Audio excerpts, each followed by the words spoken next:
everybody, welcome to my channel. I'm Logan and I have some exciting and sad news all in one. So I'm gonna get right to it. Okay, for those of you who know me, you all know that I love goats. I have several goats. For those of you who don't know me, I love goats.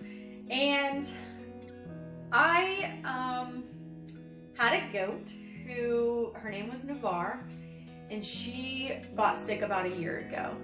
It got really cold, and sometimes the extreme temperatures can throw goats into a sickness. Well, she was really bad, and I thought she was going to have to be put down.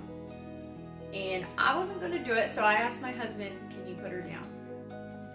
He said yes. I had been up with her all night on Saturday night, so like actually up with her, and so I did not go to church on Sunday. My husband was at work on Saturday all night, and so he decided he was going to go to church first and then come home, and he was going to put her down. Well, when he got home, he ended up taking a nap first, which was a good thing for Navarre, because from the last time that I saw her to the time like we were going to get her to put her down, she had made like a complete 180 and was standing there eating, and like before she was just laying there, she couldn't even get up, and she had just completely turned around. But I left out an important part. So I had given her medicine all night long to try to help get her better, and nothing seemed to be working. Me being a Christian, my last, well, it should have been my first thought, but the last thing that I thought to do was to pray to God, like, for his will to be done. So I did. So I prayed, God, your will be done here, but if you do decide to save her, like, I will make her life worth it to you. I will give her life to you. And that is what I prayed. Not thinking, I mean, I know that, you know, when we pray, we are supposed to believe that it will come true. God will honor, you know, what we pray for if it's in accordance to his will. But like, I really didn't think the prayer through much. I was just like crying out to God, basically. And I know for some of you who don't pray much, this seems weird, but for me, it's just what you're supposed to do as a Christian. So when we walked down there and we saw that she was, you know, eating, I thought, oh boy, I have a promise to keep. Like, I told God that and you don't want to break a promise to God, I'm telling you that. But I didn't know what that was going to look like. And when we decided to breed the rest of the goats for fall babies in the spring, I decided, okay, we'll go ahead and breed Navarre. Even though she wasn't 100%, I thought if she could have babies, like, that would be good. So we did that. Well, she ended up miscarrying. And at that point, I knew she wasn't going to be able to carry babies. So how was I going to give her life to God without being able to sell her babies for charity? So I decided that every year the firstborn goats would be sold and the money would be given to charity in her honor. So that was my new plan. The babies were born, and there was 6 of them. There was 4 girls, 2 boys, and I found buyers for all of them. And I was really excited, but I didn't know what charity to use the money for. And I would ask people if they knew of anything, and they just kept saying, like, Logan, something's going to come up the closer it gets, which is funny how that always does. God does always reveal himself, like, as time goes, and like his timing is always perfect. So I'm going to insert a story here that will link all this together. Okay, during the summer, my family and I, we were at a festival downtown here in our area, and I was looking at all the different vendors lined up selling stuff, and I just kept thinking, like, they all look the same. Nothing really draws my attention to any certain one. what would I do differently if I had something to sell at this festival? And this dome popped into my mind. And I thought that was weird because I didn't have anything to sell.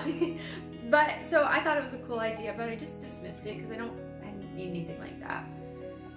Well, as time went on, this dome just kept popping into my mind, and it was relentless. Like, I don't know if you've ever had that happen, but it just would not go away, this dome. And so as time went on, another thought popped into my mind, like, wouldn't it be neat if kids could come into this dome, learn about the days of creation with projected images on the inside of this dome? And especially because kids learn about evolution in school, they don't really learn about creation, at least at my kids' school, they don't. And so it's very confusing. And I grew up in a public school and I was very confused, even as an adult, like, because all your life you learn evolution, and then, okay, now you're out in the world going to church and you're just confused about the whole thing. So I do believe this was like a God thing. This was like something that God had given me to create. So, but I knew nothing about technology. Most of you know I don't even have Facebook. I know I have a YouTube, but there's a whole different reason for that. But I was reaching out to my techie friends that I know, and they really couldn't give me much of an answer of how to create these projected images inside this dome. So, but I just kept researching. I figured out what I needed, and the total of everything that I was going to need was $1,700.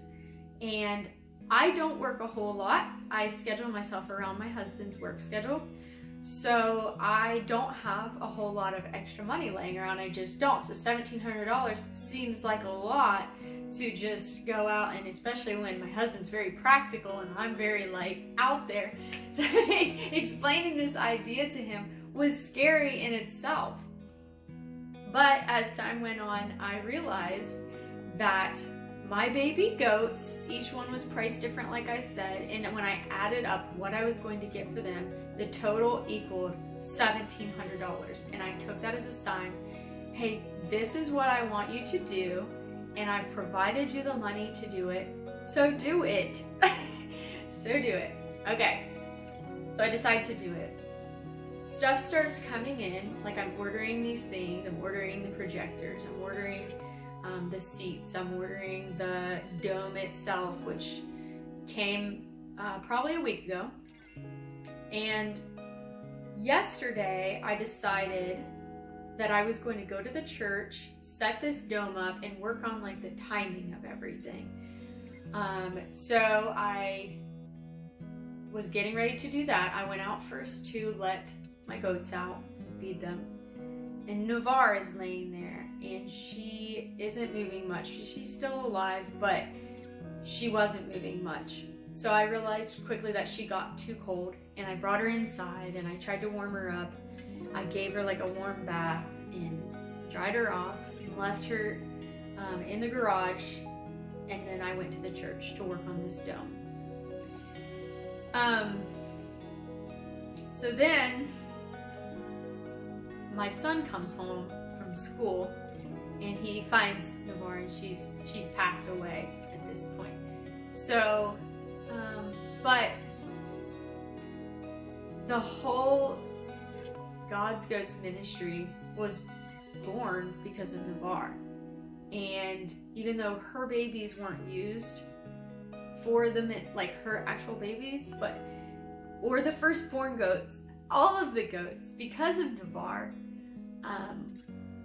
contributed to this dome that I now have. So I just encourage you to check out the Creation Dome. I'm going to add some pictures to the end of this video. And it's in the beginning stages, but if your church would like the Creation Dome to come and do the show for your kids, or for anybody for that matter, I would love that. And I just hope that you reach out to me so that we can set this up, because I think God is doing something really cool with this dome, and I'm not sure what yet, but I thank you guys so much for tuning in and just listening to this story, you know, of tragedy turned awesomeness.